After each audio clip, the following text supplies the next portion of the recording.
sini itu menurut penuturan warga, di sini itu ada lubang batu andesit atau lubang misterius. Yaitu batu berlubang yang bisa dimasuki oleh manusia sebesar tubuh manusia itu.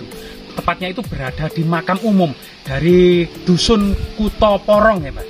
Desa mana Mbak? Desa Kutoporong juga, Kecamatan Bangsal, Kabupaten Mojokerto, Jawa Timur. Tepat di makam umum yang sangat luas dan misterius ini berada di samping sungai. Di samping sungai ini yang kemudian di pinggir sungai itu tertutup pohon-pohon bambu ini dan semak-semak belukar ini. Coba kita selidiki ya di makam umum ini. Makamnya cukup luas sekali, juga banyak nisan yang terbuat dari batu bata kuno. Nisan-nisan itu banyak yang terbuat dari batu bata kuno. Misalnya seperti ini. Ini banyak nisan-nisan yang terbuat dari batu bata kuno. Memang Kutoporong sendiri itu secara harfiah ya, secara bahasa ya, adalah kota. Dan porong itu merupakan wadah air Mbak ya, wadah air porong ya, atau morong ya, porong, atau kendi ya, kendi porong, atau kendi yang terbuat dari tembaga biasanya. Nah ini nama ini sangat misterius sekali, nama-nama kuno ini. Nah, memang batu bata kunonya itu cukup banyak, jadi seperti ini, jadi batu bata kuno yang besar yang dipakai nisan ini ketebalannya memang era Majapahit ya.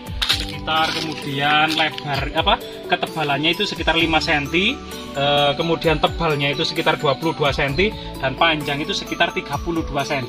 Ini memang sangat identik dengan batu bata era Majapahit. Banyak sekali. Jadi batu bata era Majapahit itu banyak sekali.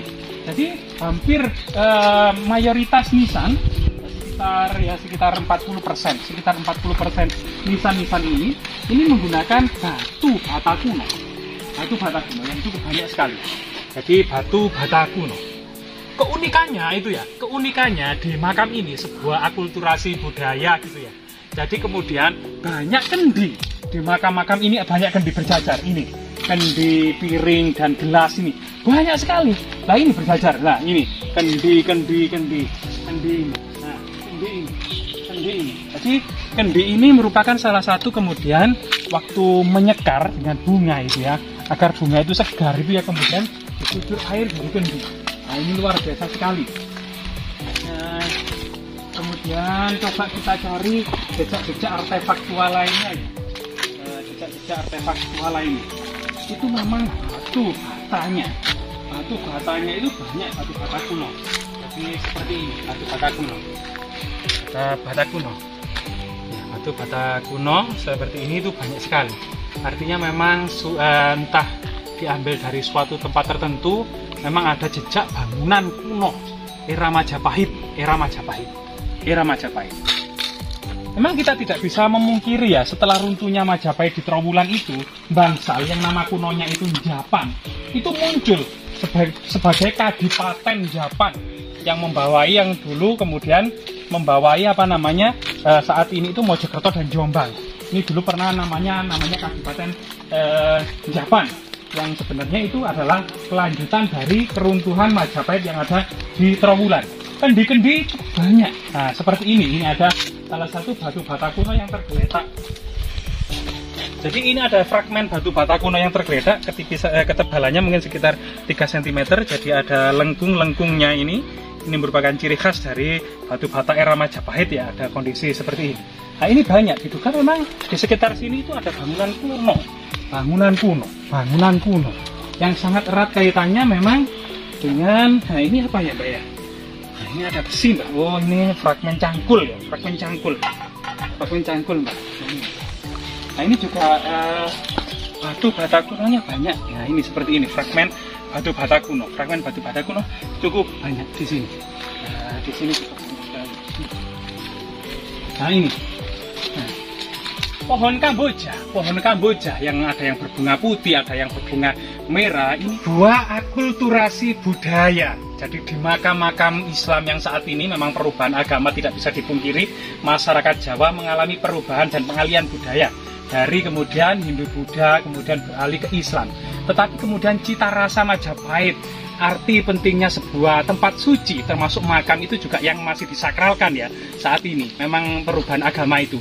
Jadi makam disakralkan yang sebelumnya memang bangunan suci era Hindu-Buddha itu identik dengan pohon Kamboja, pohon nagasari, kemudian puring, andong, bunga melati. Ini merupakan bunga-bunga yang merupakan primadona dari Majapahit, terutama melati. Bunga melati itu sebenarnya bunga primadona Majapahit. Termasuk kemudian cempaka, itu banyak masih. Cempaka yang berwarna cempaka seperti ini. Ya ini cempaka kuning berbau harum. Ini juga salah satu primadona bunga pada masa kerajaan Majapahit. Nah ini pohon cempaka belum berbunga ya, itu pohon cempaka yang sudah berbunga.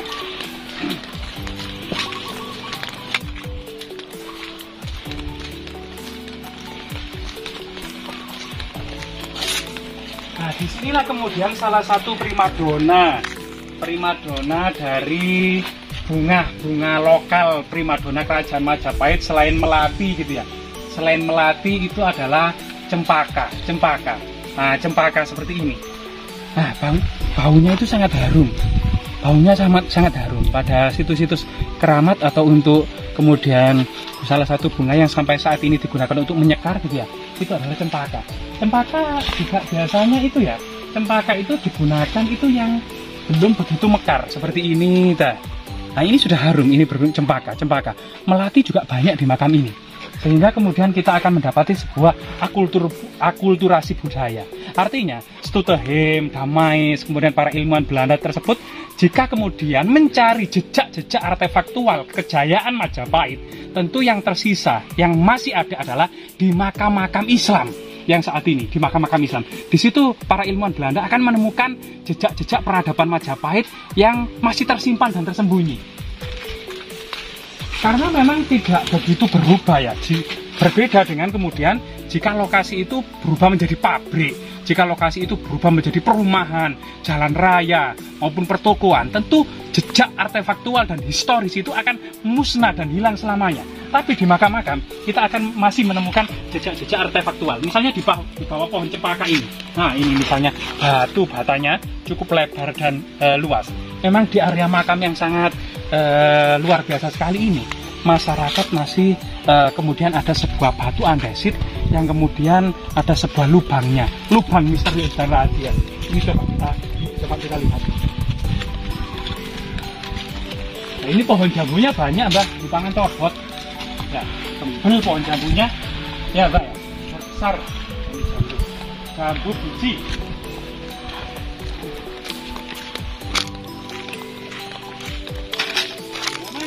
Nilai akulturasi budaya tidak bisa dipungkiri ya, makam-makam penuh dengan kendi-kendi air yang berisi kendi air. Tapi kita memang secara gaib ya, bagaimana hubungannya kemudian air dengan almarhum yang sudah ada di alam kubur. Nah ini juga memang masih ada kepercayaan almarhum yang ada di makam ini memang ada korelasinya dengan air.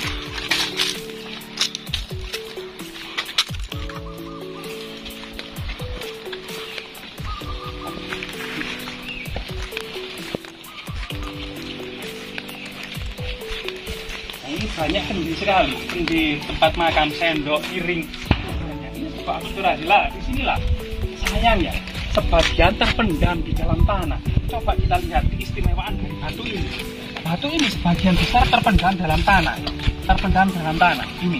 Jadi lebarnya itu seakan-akan bisa dimasuki oleh orang dewasa. Ini ya. Nah ini kalau digali itu kita sampai kedalamannya berapa? Kita juga tidak tahu ya. Nah ini sebuah lubang batu yang sangat misterius. Tentu ini jejak peradaban kuno. Diduga bisa jadi ini sangat berhubungan dengan kemudian keberadaan atau eksistensi sebuah kedaton atau istana Majapahit. Karena pertahanan sebuah istana itu memang salah satu pertahanannya adalah sebuah persembunyian. Itu tidak bisa dipungkiri. Lorong-lorong rahasia, tempat persembunyian. Karena sewaktu-waktu keraton itu akan kemudian dijarah oleh musuh atau terjadi peperangan sehingga musuh itu cenderung menguasai keraton. Nah disitulah kemudian kita lihat salah satu adegan dari film Tutur Tinular. di mana kemudian kerajaan Kediri gitu ya, yang sulit kemudian dikepung dari segala arah oleh pasukan Mongol dan pasukan Majapahit.